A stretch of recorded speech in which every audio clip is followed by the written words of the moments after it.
Awit kayo sa Panginoon ng isang bagong awitin. Magsiawit kayo sa Panginoon, buong sandaigdigan.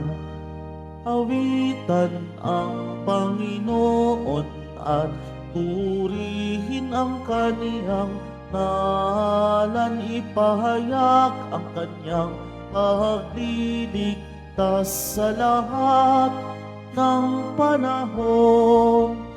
Magsiawit kayo sa Panginoon ng isang bagong awitin.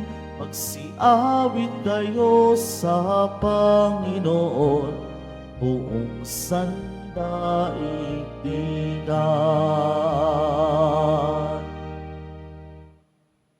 Sa ngalan ng Ama at ng Anak at ng Espiritu Santo, Amen. ang pagkapala ng ating Panginoong Kristo, ang pag-ibig ng Diyos Ama, at ang pagkakaisa ng Espiritu Santo naway sa inyong lahat. At sumayo rin.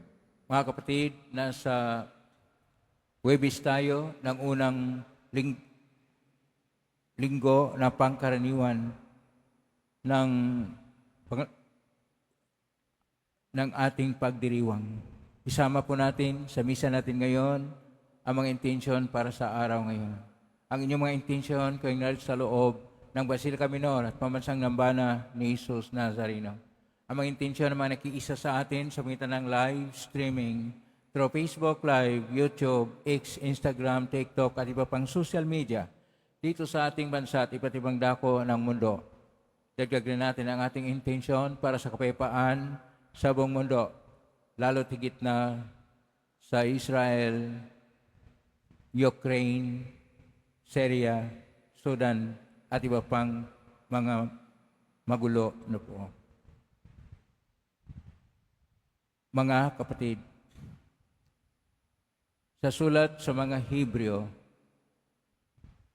tayo ay pinapayuhan na dapat huwag mamatigas ang ulo bagkus tayo'y sumunod sa ating Panginoon. At tayo'y iniligtas ng ating Panginoong Hesus.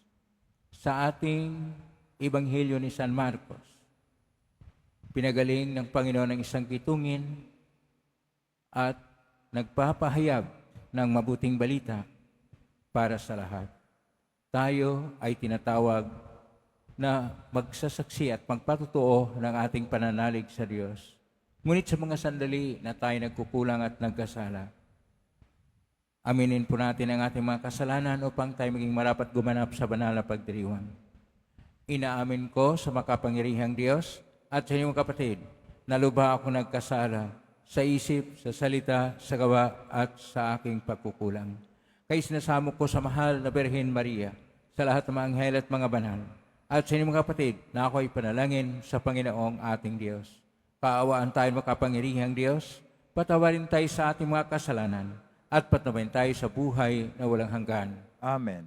Panginoon, kaawaan mo kami. Panginoon, kaawaan mo kami. Kristo, kaawaan mo kami. Kristo, kaawaan mo kami. Panginoon, kaawaan mo kami. Panginoon, kaawaan mo kami. Manalangin tayo.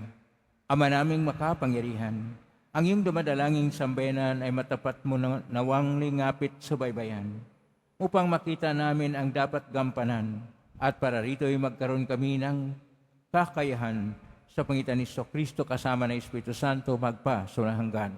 Amen. Magsipo muna ang lahat. Pagbasa mula sa sulat sa mga Hebreo. Mga kapatid, gaya ng sinabi ng Espiritu Santo, kapag narinig nyo ngayon ang tinig ng Diyos, huwag maging matigas ang inyong ulo, tulad noong maghimagsik kayo at subukin siya sa ilang. Dooy, tinukso ako at sinubok ng inyong mga magulang, sabi ng Diyos. Gayong nakita nila ang mga ginawa ko sa loob ng 40 taon. Kaya't kinapuotan ko ang lahing yon at sinabi ko, lagi silang nagpapakaligaw. Hindi na nila natutunan ang aking mga daan. Kaya't Sa galit ko'y aking isinumpang hindi sila makakapasok at makapagpapahinga sa piling ko. Mga kapatid, ingatan ninyong huwag sumama ang sino man sa inyo at mawala ng pananampalataya hanggang sa talikdan ang Diyos na buhay. Sa halip, magpahalagahan kayo araw-araw habang may panahon pa upang ang sino man sa inyo'y di madaya at maging alipin ng kasalanan, sapagkat tayong lahat ay kasama ni Kristo kung mananatili tayo matatag hanggang sa wakas sa ating pananalig sa Kanya. Ang salita ng Diyos. Salamat sa Diyos. Panginooy iyong dinggin, huwag niyo siyang salungatin. Panginooy inyong dinggin, huwag niyo siyang salungatin. Tayo ay lumapit, sa Kanya'y sumamba at magbigay galang, lumuhod sa harap nitong Panginoon sa ating lumala. Siya ay ang ating Diyos. Tayo ay kalingan niyang mga hirang, mga tupa tayong inaalagaan. Panginooy inyong dinggin, huwag niyo siyang salungatin. Ang Kanyang salita ay ating pakinggan. Iyang inyong puso'y huwag patigasin, tulad ng ginawa ng inyong mga magulang nang nasa Merida sa ilang ng masa. Ako ay tinukso, doon ay sinubok ng inyong mga magulang, bangamat nakita ang aking ginawang silang nakinabang. Panginooy inyong dinggin, huwag niyo siyang salungatin. 40 taon ang inyong ninuno, ako ay nagdamdam. Ang aking sinabi, sila ay swail, walang pakundangan sa mga utos ko ay sinuway.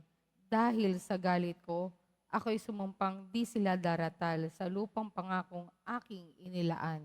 Panginooy inyong dinggin, huwag niyo siyang salungatin. Tumayo na po ang lahat.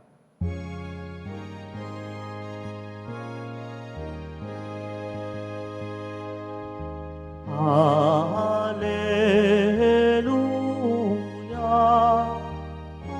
Hallelujah, Hallelujah, Hallelujah.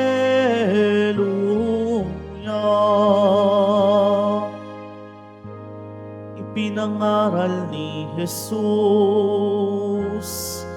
ang paghahari ng Diyos, sakit ay Kanyang ginamot.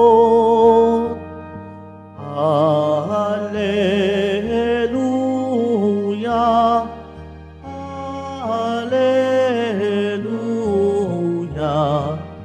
Hallelujah, Hallelujah.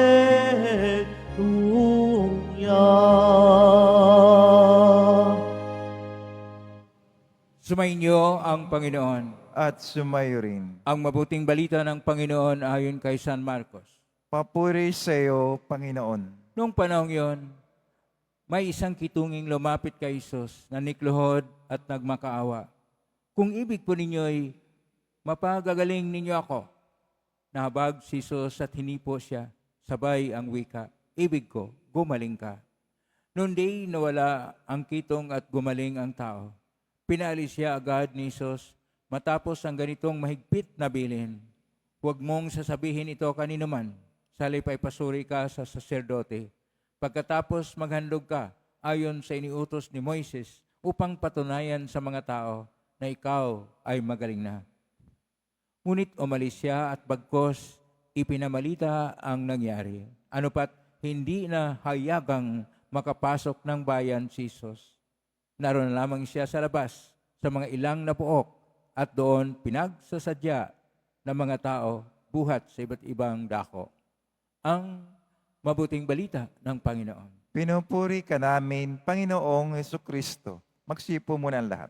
Isang mapagpalang araw po sa inyong lahat. Purihin po natin ang ating Pong Isus Nazareno. Nasa Huwebes tayo ng unang linggo ng pangkaraniwang panahon sa unang taon ng ating pagdiriwang. At ngayon atin pong pagnilay-nilayan ang pagpapagaling dahil sa kabutihang loob ng Diyos. Ang Diyos ay may kabutihang loob at sa atin pong salmo, pinaalalahanan ng Panginoon ang lahat sa Salmo 94.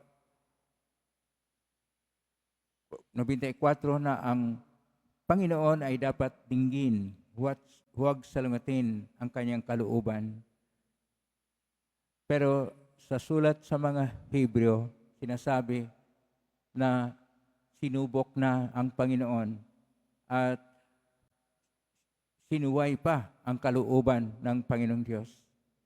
Kaya ang Panginoon ay nagsabi, hindi na sila bibigyan ng kapahingahan o kapanatagan ng sarili. Kaya ang Panginoon ay nagkatawang tao sa pamagitan ng pagbigkas ng Diyos ng kanyang salita, nagkatawang tao sa pamagitan ng mahal na Birhen Maria, sumasa atin ang ating Panginoong Hesus Nazareno, at siya naman, una sa lahat, ay nagturo. Pangalawa, ay nagpalayas ng demonyo. Pangatlo, ay nagpapagaling. Ngayon, atin pong tingnan ang kanyang pagpapagaling. Sa salitang Hebreo-Aramaiko, dahil ang ating Panginoon ay Hebreo o Hudyo-Aramaiko, ang salitang pagpagaling ay merape. Mula po sa root word na rapa, ibig sabihin mapagaling. Ito ay umabot ng 150 kabisis sa Biblia, 150 times sa Bible. At ang ating ebanghelyo ay nasa koinoko na Grigo. Sa koinoko na Grigo, ang pagpagaling ay terapia. Mula sa terapio, magaling, na sa Latin naman ay cura, mula sa curare, ang pagpagaling. Ang pagpagaling na ginawa ng ating Panginoon ay ang pagtugon sa pananalig. Kung atin pong tunghayan ang ating ebanghelyo ngayon ni San Marcos, Kapitulo 1, verso 40 hanggang 45, atin pong napakinggan na naroon ang isang kitungin, lumapit sa Panginoon, nanikluhod at nagsabi, kung ibig mo, mapagagaling mo ako. Ang ating Panginoon, ang ginawa niya, hindi lang niya sinasabing gagaling ka, kanya pang hinipo. Sa kaugalian ng mga Hudyo, hindi po lalapit ang sino mang tao sa isang kitungin. Dahil ang mga kitungin ay tinuturing na mga marumi at makasalanan. Kapag ang isang tao ay humipo sa kanila, natuturing na rin sila makasalanan, natuturing silang marumi, kaya hindi ka na rin makapasok sa kahit saan. Kaya nung ang tao ay pinamalita niya na pinagaling siya ng Panginoong Hesus, ang Panginoong Hesus hindi na rin hayagan na makapunta sa mga bayan. Doon na lang siya sa mga ilang na puok at doon dinadayo, sinasadya ng mga tao upang makinig sa Kanya, upang mapagaling sila sa mga sakit nila, upang ang demonyo ay mapalayas mula sa kanilang mga puso at isipan. Ang pagpagaling ay isa sa himala o dili kaya biyaya mula sa Diyos. Kapag tayo pupunta sa isang doktor o dili kaya hospital, ang binibigay sa atin ay ang mga resita na mga gamot. Pero ang tinitingnan at pinapagaling nito ay yung physical lamang na katawan, hindi ang kaluluwa. Ang tao kasi dalawa. May katawan tayo, yon pinagaling sa mga gamot.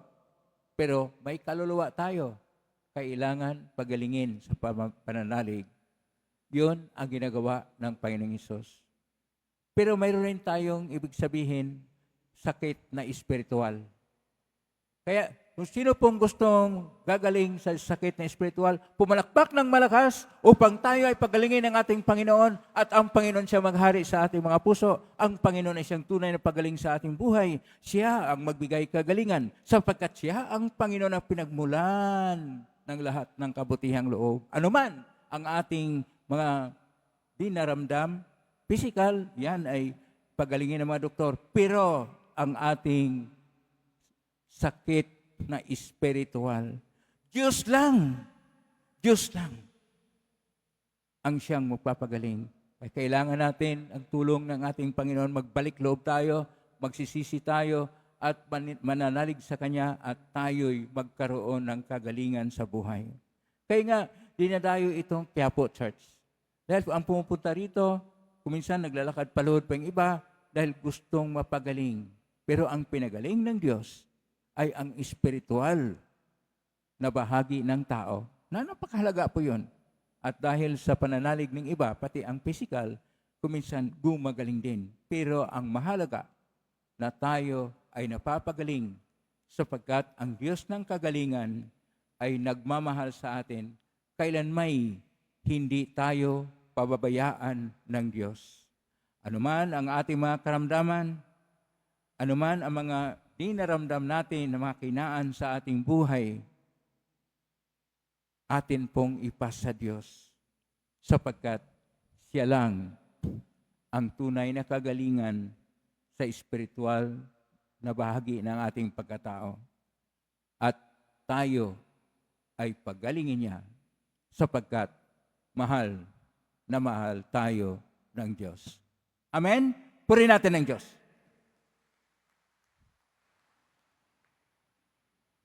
Tumayo na po ang lahat.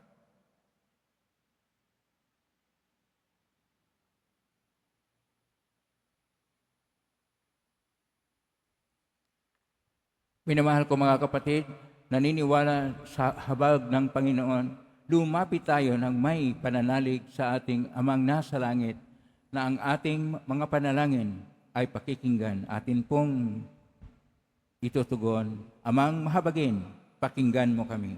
Amang mahabagin, pakinggan mo kami. Ang simbahan, naway hindi magkulang sa kanyang tungkulin, natanggapin ang mga napabayaan at mga itinuring na yagit ng lipunan, manalangin tayo. Amang mahabagin, pakinggan mo kami. Ang ating gobyerno, naway makapagbigay ng mahusay na programang pangkalusugan at paigtingin pa ang kanilang pagsusulong ng malusog na kapaligiran, manalangin tayo. Amang mahabagin, pakinggan mo kami. Bilang isang komunidad, tayo naway tumulong ng may pag-ibig at malasakit sa mga binabaliwala ng lipunan, manalangin tayo. Amang mahabagin, pakinggan mo kami. Ang mga mahihirap at mga may sakit, naway makatagpo ng atensyon at tulong medikal mula sa mga may mabubuting kalooban, manalangin tayo. Amang mahabagin, pakinggan mo kami. Ang mga yumao kay Kristo, naway mabuhay sa tunay na kalayaan at kaligayahan ng langit, manalangin tayo. Amang mahabagin, pakinggan mo kami. Sa ilang sandali ng katahimikan, ating ipanalangin ang iba pang mga pangangailangan ng ating pamayanan, gayon din ang mga intensyon na inaalay sa ating misa sa araw na ito, at isama rin natin ang mga pansarili nating pangangailangan. Manalangin tayo. Amang mahabagin, pakinggan mo kami. Mawaing Ama, palalimin mo ang aming diwa ng habag at pag-unawa sa mga nagdurusa. Itulad naman namin ang aming buhay kay Isus na humahanap ng kalayaan, kagalingan at kapayapaan para sa bawat tao. Hiling namin ito, mangitan ni Kristong aming Panginoon. Amen. Magsipo muna ang lahat.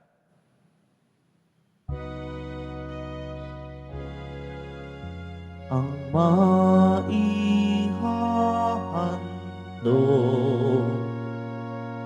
sa'yo, Panginoon, ay tinapay at alay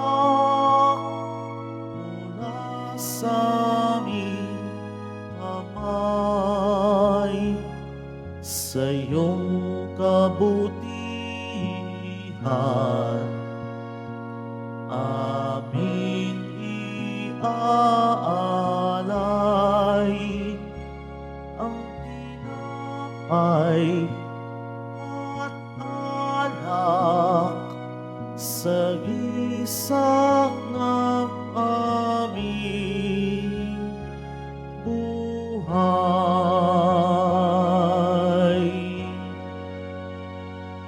Tumayo na po ang lahat. Manalangin kayo mga kapatid upang paghahain natin ay kalugdan ng Diyos amang makapangyarihan. Tanggapin nawan ng Panginoon itong paghahain sa iyong mga kamay, sa kapuri niya at karangalan sa ating kapakinabangan at sa buong sambay niyang banal. Ama naming lumikha, ang paghahain ito ng iyong sambayanan ay iyong marapatin ngayong paunlakan. Pakundangan dito ang pasaamin nawa ang iyong kabanalan at masugid naming dalangin ay iyong pagbigyan sa pangitan ni Kristo kasama ng Espiritu Santo magpa sa walang hanggan. Amen. Sumainyo ang Panginoon. At sumayo rin. Itaas sa Diyos sa inyong puso at diwa. Tinaas na namin sa Panginoon. Pasalamatan natin ang Panginoong ating Diyos. Marapat na siya ay pasalamat. Ama namin kapangyarihan tuning marapat ni kay aming pasalamatan. Sa iyong pagdingap ng loob ang tayo ni kamot pinangasiwa sa San Sinukob. Sagan mong siya iwas tong lubos ay pinagdusa mo sa kanyang pagtalikod. Sa iyong pagiling panintulot na makabalik siya sa pamagitan ni Kristo Jesus. Kaya kaisa namang hel si awit ng papuri sa iyong pay sa kalangitan. Kami nagbumini sa kadakilaan. Santo, Santo, Santo, Panginoon Diyos na mga hukbo, napupuno ang langit at lupa ng kadakilaan mo, o sana sa kaitaasan. Pinagpala na parito sa ngalan ng Panginoon, o sana sa kaitaasan. Magsilod po ang lahat. Ama naming banal, ikaw ang bukal ng tanang kabanalan, kay sumitan ng Espiritu kayong banal na makaloob na ito upang para sa aming maging katawan at dugo ng aming Panginoong Kristo. Bago niya pinagtiisan ko sang loob na maging handog, hinawakan niya ang tinapay, pinasalamatan kanya, pinaghati-hati niya yon, iniabot sa kanyang malagad at sinabi, tanggapin ninyong lahat ito at kanin. Ito ang aking katawan na ihandog para sa inyo.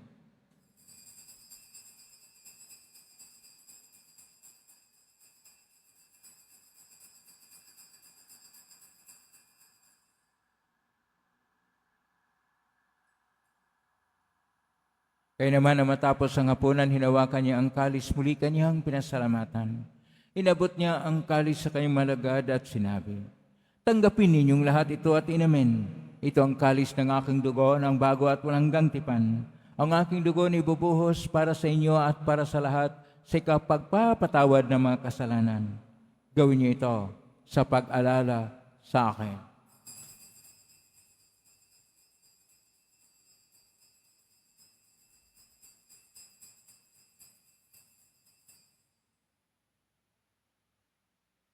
Tumayo na po ang lahat. Ang misteryo ng pananampalataya. Si Kristo'y namatay, si Kristo'y nabuhay, si Kristo'y babalik sa wakas ng panahon. Ama, ginagawa namin ngayon ang pag-alala sa pagkamatay, muling pagkabuhay ng anak, kahit naalay namin sa iyo, ang tinapay nagbibigay buhay at ang kalis nagkakaloob ng kaligtasan. Kami nagpapasalamat dahil kami narapat na tumayo sa harap mo para maglingkod sa iyo. Isinasamo namin kaming magsasalo-salo sa katawan at dugo ni Kristo ay mabuklod sa pagkakaisa sa pamagitan ng Espiritu Santo. Amalingapin simbahang laganap sa buong daigdig. Pususin mo kami sa pag-ibig kaisa ni Francisco na aming Papa at ni Jose na aming Obispo at ng Tanang Kaparian. Alalahanin mo rin mga kapatid naming nahimlay na may pag-asang sila'y muling mabuhay ganyan lahat ng mga pumanaw. Kaawaan mo sila at patuloyin sa iyong kaliwanagan. Kawaniripating kaming lahat na makasalo siyang buhay na walang wakas.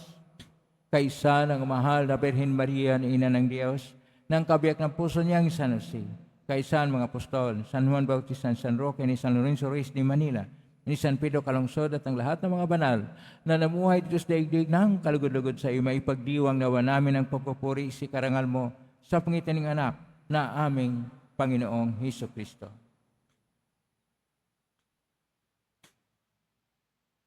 Sa pamamagitan ni Kristo, kasama niya at sa Kanya, Ang lahat ng parangal at papuri ay sa iyo, Diyos amang makapangyarihan, kasama ng Espiritu Santo, magpasawalang hanggan. Amen. Amen. Amen.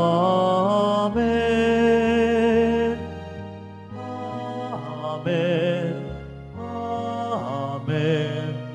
Amen.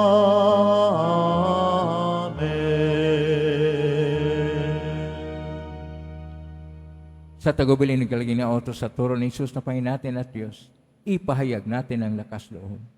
Ama namin, sumasalangit ka, sambahin ang ngalan mo. Mapasa amin ang kaharian mo, sundin ang loob mo dito sa lupa para nang sa langit. Bigyan mo kami ng aming kakanin sa araw-araw at patawarin mo kami sa aming mga sala para na pagpatawad namin sa nagkakasala sa amin at huwag mo kaming ipahihintulot sa tukso at iadya mo kami sa lahat ng masama. Hinihiling namin kami iadya sa lahat ng masama. Pagkaluban ng kapayapaan araw-araw, iligtas sa kasalanan at sa lahat ng kapahamakan samantalang aming pinanabikan ang dakilang araw ng pagpapahayag ng tagapagligtas naming si Jesucristo. Sapagkat iyo ang kaharian at ang kapangyarihan, ang kapurihan, magpakailanman. Amen. Panginoong Jesucristo, sinabi mo sa mga apostol, kapayapaan ang iniiwan ko sa inyo, ang aking kapayapaan na binibigay ko sa inyo. Tunghayan mo ang aming panampalataya at huwag ang aming pagkakasala. Pagkalooban mo kami ng kapayapaan at pagkakaisa ayon sa iyong kalooban, kasama ng Espiritu Santo, magpa sa walang hanggan. Amen. Ang kapayapaan ng Panginoon ay laging sumainyo. At sumayo rin. Magbigay kayo ng kapayapaan sa isa't isa. Kordero ng Diyos, tinagalis ng mga kasalanan ng sanlibutan, maawa ka sa amin. Kordero ng Diyos, tinagalis ng mga kasalanan ng sanlibutan, maawa ka sa amin. Kordero ng Diyos, tinagalis ng mga kasalanan ng sanlibutan, ipagkaloob sa amin ang kapayapaan. Magsilod po ang lahat. Ito ang kordero ng Diyos. Ito ang nag-alis ng makasalanan ng sanlibutan. Mapalad ang mga inaanyayahan sa piging ng kordero. Panginoon, hindi ako karapat-dapat na magpatuloy sa iyo, ngunit sa isang salita mo lamang ay gagaling na ako. Panginoon natin. Amen.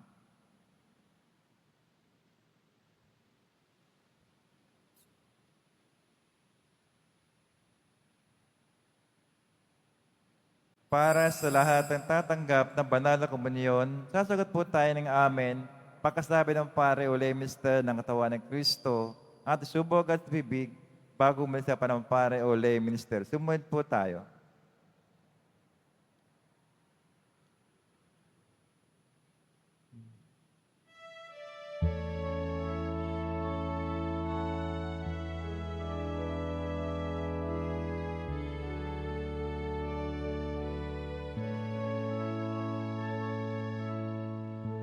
Panginoon ko, hanap-hanap ka ng puso, tinig mo'y isang awit, paghilom.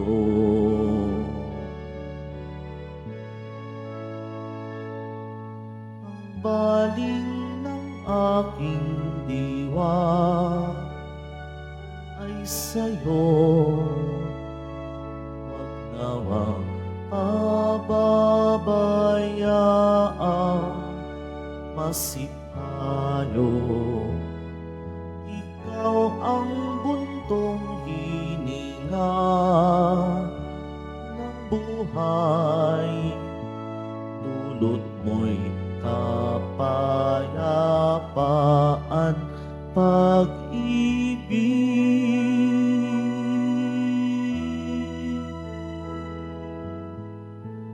Panginoon ko, hanap-hanap ka ng puso, tinig mo'y isang awit, paghilom.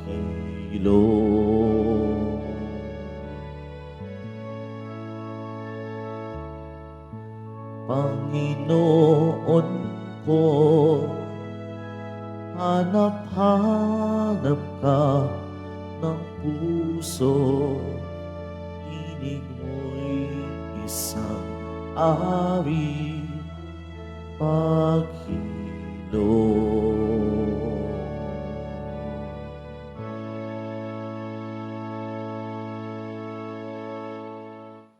Muling binabalik ng Quiapo Church ang Iloilo Pilgrimage Batch 2 sa darating na ika-18 hanggang ika-20 ng Pebrero. Halina't magdasal at maglakbay sa iba't ibang simbahan at makasaysayang lugar sa lalawigan ng Iloilo.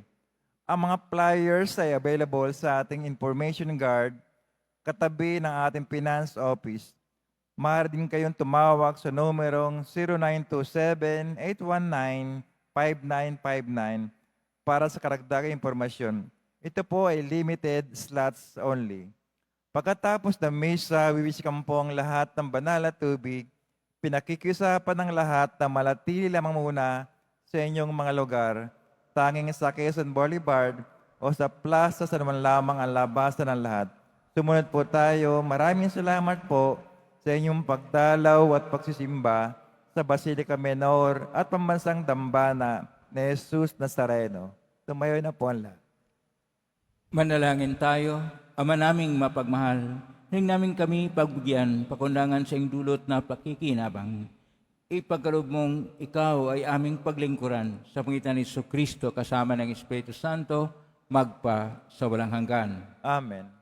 Maraming salamat po sa iyong pagdalaw sa tahanan ng ating pong Jesus Nazareno. Kay mga narito, kami naugnay sa iba't ibang social media platform na kusposting sa iba't ibang paraan na inyong panalangin ay dinggay ng pong Jesus Nazareno. Salamat po sa lahat na nagbibigay ng tulong at donasyon sa Quiapo Church upang makatulong ang Quiapo Church sa kapwa natin mahirap at nangailangan, lalo na tuwing Thursday, tuwing Huwebes na ipahayag ang tulong para sa mga ilangan.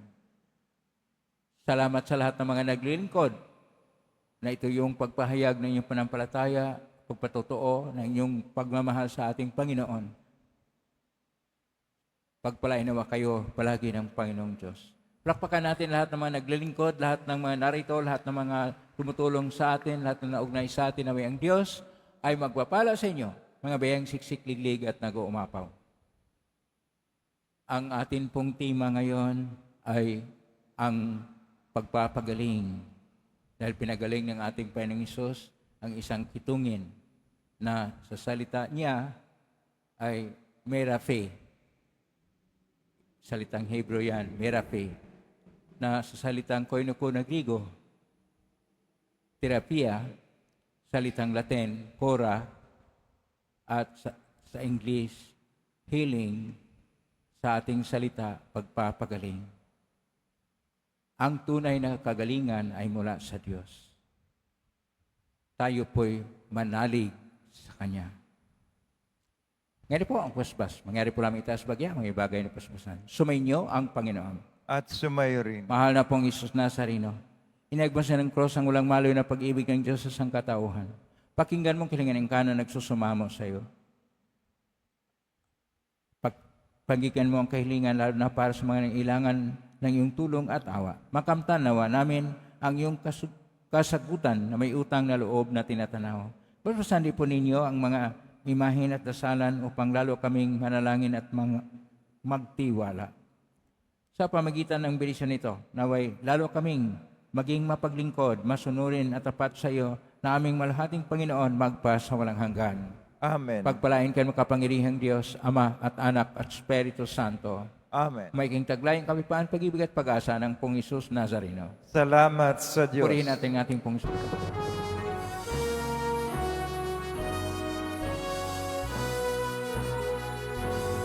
Nuestro Padre Jesus Nazareno, sinasamba ka namin, pinipintuho ka namin, aral mo ang aming buhay at kaligtasan, Nuestro Padre Jesus Nazareno, iligtas mo kami sa kasalanan. Ang krus mong kinamatayan ay sagisag ng aming kaligtasan. Nuestro Padre Jesus Nazareno, dinangal ka namin. Nuestro Padre Jesus Nazareno, nilulwalhati ka namin. Nuestro Padre Jesus Nazareno, dinarangal ka namin. Nuestro Padre Jesus Nazareno, nilulwalhati ka namin.